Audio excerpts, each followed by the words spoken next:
absolutely best Tornado Druid build. Full guide. Let's watch. Welcome to the channel.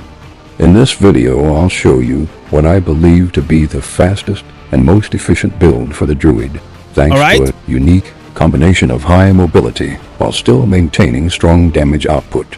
Later in the video, I'll also share my first impressions of playing as a Druid and how I see the class fitting into the game's future. I think that's just as interesting a topic as the build itself. Nevertheless, most of you are probably here to get a build for fast farming and essence collection, which is basically the most important thing at this stage. So without further ado, I want to make a disclaimer, guys. This build, from what I'm seeing, it is going to be the Fire Tornado. I already played it a few days ago on my subathon. I even played it like on the Blizzard HQ. I have some opinions about it, but first I'm going to listen to what VK has to say, and then I'm going to give my opinion.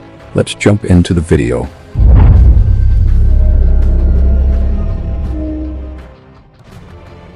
As I mentioned at the beginning, this type of build will most likely be your go-to for daily tasks. So it's important that it covers all the key aspects of such a setup.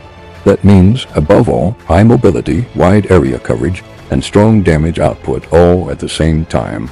On top of that, it's important to remember that the Druid has a quite unique mechanic called primal power, which is required to maintain certain abilities, while other abilities typically generate this power. This is, I think, like, if I run a pool, I will say that the Surging Stone absolutely wins when it comes to be the best one. The best skill of the Druid, it gotta be this one. Maybe next, I think it probably is gonna be between the Werewolf and or the Bear. I think the Bear right now, it is kind of cooler. But the Surging Stone, for me, as a spell, is like a uniqueness. I never saw a spell like that. That's why the first skill I'll present is one that requires primal power to function, and that is Stone Surge.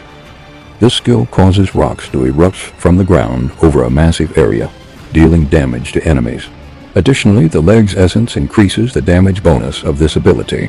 Since Surging Stone consumes primal power, a good practice is... Okay, he's only able to actually use these answers if he has like the 4 out of 4 Surging Stone. Otherwise, I'll probably say to never use these pants, because it's like you don't really need the damage. It's mainly there for like to proc like your augments and add the bleed. To use a magic affix that significantly reduces the skill's power cost. Yeah, it's not absolutely necessary since every other ability helps generate primal power, but having a reduced cost for Surging Stone is simply more convenient. The next ability is focused primarily on increasing our mobility, which is absolutely crucial for this type of build. Many players use wolves along with the essence that passively increases movement speed, but in my opinion, the wolves themselves are useless in this particular setup. That's why for this setup, I chose Raven Swarm, thanks to the main hand essence. You can use also the Raven Swarm together with the wolves. You know, and because like the only problem that I found out whenever I played this build was like you're gonna use the Raven Swarm and it's gonna give you a buff that's gonna increase your movement speed. But there was times that I had like downtime on it, and then it kind of feels weird to just be walking at like 20%. And the thing is like the wolves, they make you run at 60%, and the Raven Swarm with the shoulders only gives you 30%. So it is a difference. It's a difference between, you know, 50% and 60%. I mean, you can tell, oh, you can also go with the clandestine affixes that's going to increase like 12 or 24 more. But, man, then you have a farming build that requires what? It requires 4 out of 4 Surging Stone, and it also requires 2 pieces of clandestine. I think that's too much. You don't hit any enemies with this skill. Its cooldown is reduced by half. Additionally, with its shoulder essence, we gain a bonus to movement speed after using the skill. Keep in mind that the duration of this buff increases with the essence mastery level. Essentially, when combined with 2 pieces of Vithas, Raven Swarm in this setup provides everything you need to make the build highly mobile and incredibly comfortable to play. Personally, I want my builds to always be like at 70%. movement speed always. That's the goal. The next pick should come as or at least very close to that. No surprise. What would be more surprising is not using this skill, since it's an absolute. No, I accelerate because like the VK's AI voice is a bit slow and it's a bit easier to listen. Must have. Thorn armor complements the area damage of Surging Stone. Although to be honest, I think Thorn armor is currently one of the most effective Druid skills. So it's not just a It's so OP. It's a core ability. Of course, please tell me that he is using 4 pieces augments to blow up. The desired effect from the skill, we need to use the armor essence. An interesting feature is that Thorn armor deals additional damage to burning enemies, so the augmented set bonus can come in handy here. However, in practice, I don't recommend going that route. Roiling consequence also applies burning, and for most trash mobs it won't be necessary anyway. As for elites, the solution lies in the... No, what? I mean, you have the rolling consequence, but the rolling consequence is gonna be like 10 seconds uptime and 10 seconds downtime, right? So I want something that is gonna apply the burn like 100% uptime, and that's like the augments. Next ability. I will absolutely go for it.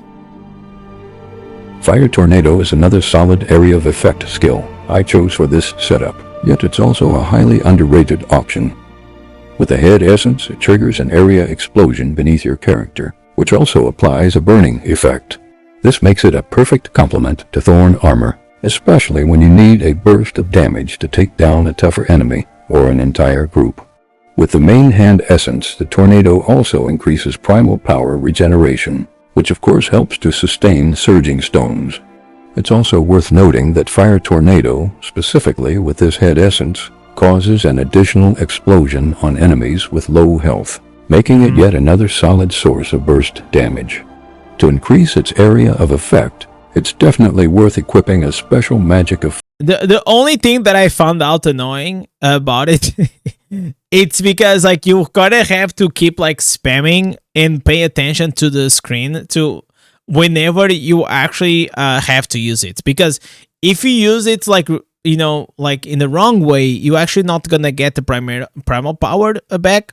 So you always want to plan for whenever you see a big pack, you're gonna go and you're gonna keep using the tornado. So it's like every few seconds you're gonna have to be using the Rave Swarm, and you also have to be using the Fire Tornado to keep like your stuff on. Fix for Fire Tornado. Nevertheless, Thorn armor with the Vine Essence and Fire Tornado now create a perfect synergy that significantly improves the Druid's damage output when farming pretty much anywhere. While it's not a great single target build, it handles trash mobs and dungeons quite well. Dungeons? I mean, depends on their power attack, though. It's not used very often in this type of build. Nah, these are dead slots. Ferocious Strike combined with the offhand essence, these are dead slots, which regenerates primal power when attacking. So it's pretty strong. This is only useful, like for example, if you have an orange mob or something like that. Then maybe like he's gonna need like 1 or 2 hits, but most of the time you're just gonna be running and killing. Straightforward choice. Unfortunately, second offhand remains unused. This is, of course, due to the very limited number of essences available for the Druid. When it comes to green set items, in my opinion, 2 pieces of Vithis are an absolute core. Okay. The rest comes down to your preference and comfort. Flagellant or Banquet of Eyes can work well. Due to the Raven Swarm and Dash, Gloom Guide is also a very solid choice. Augment will most likely trigger too slowly to be used effectively. For myself, in most cases with this type of build, I prefer 2 pieces of Vithis, 2 pieces of Flagellant's Grace, and 4 pieces of Banquet of Eyes. Man, I don't understand why he says like augments will proc like slower. I like that part. I don't understand because I'm gonna show you here. Like we're gonna have the rolling procking, but afterwards, man, am I missing something? Like, okay, the rolling is up. We only have the taunts, but after that you're gonna see. You saw the augments. The augments are gonna proc and they all gonna die. So I was not even using the Surging Stone. If I use the Surging Stone, like I'm most likely gonna be able to have like 100% uptimes. Yeah, like I don't know. Maybe I'm missing some, but I feel like whenever I actually use the augments, it just improved like my build so much. I can try the Skybreaker though, as it recommends. As for legendary gems, I use my standard setup, but I recommend using gems with unlocked magic find for farming builds, as it significantly increases your chances of getting better items. So if you don't have a rank 5 5-star gem, it's definitely worth considering 2-star options instead. Ignis. But by the items, he's talking about like the rarity of like the blue and the golds. I don't think it increases like the chances of getting legendary items. Scorn will be an interesting choice for burst damage. I encourage you to check out my videos about legendary gems for more details. And that brings us to the end, but I'd like to add a few words about the Druid. Okay. And share my general This is the part I want to listen. This new class. As for the overall concept of the Druid, there are many elements borrowed from previous entries in the Diablo franchise, but so far, unfortunately, most of the essences are focused on shapeshifting. Yeah. And it's not just that I personally don't like this version of the Druid. I believe that the way it's been designed for Immortal simply doesn't allow this type of build to truly exist, much like the Abomination form for the Blood Knight.